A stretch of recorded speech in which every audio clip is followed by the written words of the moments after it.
تو ایک شخص نے حضور سے کہا کہ حضور مجھے کوئی وصیت کیجئے۔ حضور نے اسے ارشاد فرمایا کہ تو غصہ نہ کیا کر۔ اس نے پھر کہا مجھے وصیت کیجئے، تو آقا کریم نے پھر فرمایا غصہ نہ کیجئے۔ اس نے پھر کہا، یہ بات ایک بار نہیں، اس نے کئی بار حضور سے پوچھی۔ وہ کوئی اور وصیت طلب کرنا چاہ رہا تھا کہ یہ تو ٹھیک ہے، کچھ اور وصیت بھی کیجئے۔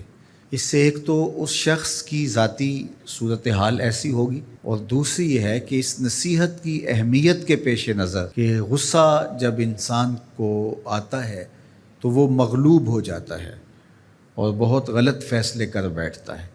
اس لیے بار بار ایک نصیحت پر تاکید کرنا اور اس کا تکرار کرنا اس امر کی طرف توجہ دلاتا ہے کہ ہمیں معاملات کے اندر بہت معتدل رہنے کی ضرورت ہوتی ہے۔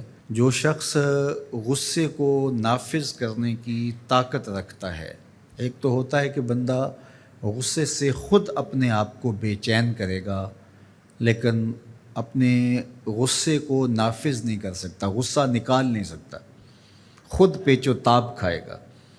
لیکن یہ وہ شخص ہے جو غصے کو نافذ کر سکتا تھا، اس کے پاس طاقت تھی، لیکن اس نے اس کے باوجود غصے کو ضبط کیا۔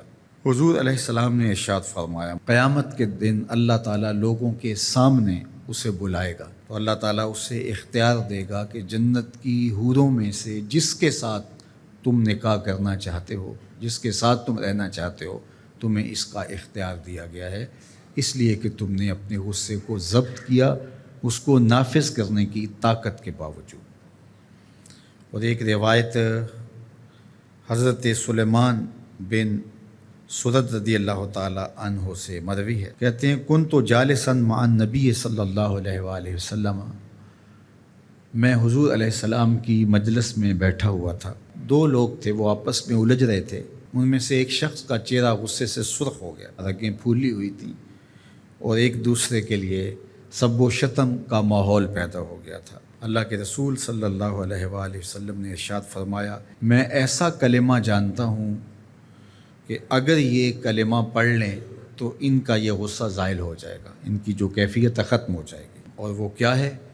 اعوذ باللہ من الشیطان الرجیم۔ یہ پڑھ لیں تو جو ان کے اندر ہے وہ چلا جائے گا۔ تو لوگوں نے اس شخص کو کہا جس کی رگیں پھولی ہوئی تھی اور غصے سے اس کا چہرہ سرخ ہوا جا رہا تھا کہ تعوذ پڑھو، اعوذ باللہ من الشیطان الرجیم پڑھو۔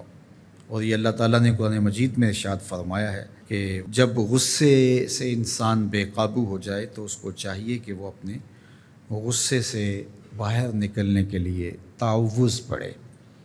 ایک روایت میں ہے اللہ کے محبوب نے ارشاد فرمایا، تم میں سے اگر کوئی شخص غصے میں آئے تو وہ خاموش ہو جائے، تو خاموشی سے غصے کا لیول نیچے آنا شروع ہو جائے گا۔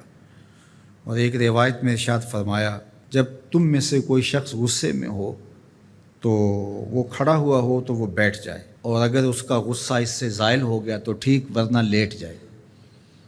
یعنی اگر وہ کھڑا ہو تو بیٹھ جائے، اور اگر بیٹھنے کے باوجود بھی غصہ ختم نہیں ہونے پا رہا تو لیٹ جائے، خاموش ہو جائے، تعوذ پڑھے اور بیٹھ جائے یا پھر لیٹ جائے۔ تو یہ چار صورتیں غصے کو کم کر دیتے ہیں۔